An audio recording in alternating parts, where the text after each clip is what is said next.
আমেরিকাতে সোনার জিনিস কেমনভাবে বিক্রি হয় জানেন? এই যে এখন যে দেখাচ্ছি কাঁচ দেওয়া যে বক্সগুলি, এগুলো কিন্তু ওপেনলি এইভাবে রাখা থাকে সুপার মার্কেটের ভেতরে। আজ যেমন আমরা এসেছি ওয়ালমার্টে, এখানে এসে দেখলাম এইভাবেই সোনার কিছু স্লিক জুয়েলারি কিন্তু বিক্রি হচ্ছে। তবে এখানে সোনা বলতে কিন্তু আমাদের ইন্ডিয়ার মতো 22 ক্যারেট বা 24 ক্যারেট সোনা পাওয়া যায় না। এখানে মেইনলি পাওয়া যায় 14 ক্যারেট, এছাড়াও 10 ক্যারেটেরও প্রচুর সোনার জিনিস কিন্তু আপনি এখানে দেখতে পাবেন। আর সোনার থেকেও এই দেশের লোকেরা আরো বেশি যেটা পছন্দ করে সেটা হচ্ছে ডায়মন্ড। এছাড়াও রয়েছে বেশ কিছু সিলভার জুয়েলারি, তবে সিলভার হোক বা গোল্ডের হোক সবকিছুতে ডায়মন্ডটা কিন্তু একদম মাস্ট।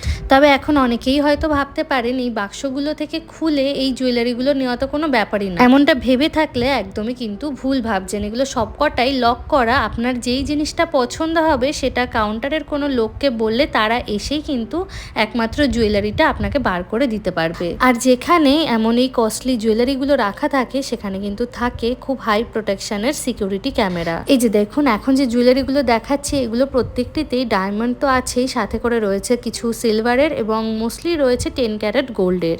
সামনেই দেখুন একটা 10 ক্যারেট গোল্ডের মটরদানা কানের রয়েছে। এই ধরনের কানেরগুলো কিন্তু আমাদের দেশে অনেকেই ছোটবেলায় পড়েছে। আর এই যে এখন যা দেখাচ্ছি এখানে সবই কিন্তু রয়েছে 14 ক্যারেট গোল্ড জুয়েলারি।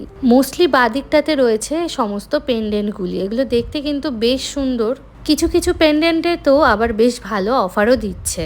তবে যেহেতু এগুলো 10 ক্যারেট গোল্ড বা 14 ক্যারেট গোল্ড, আমাদের দেশের তুলনায় কিন্তু সেই হিসাবে এগুলোর দাম অনেকটাই কম।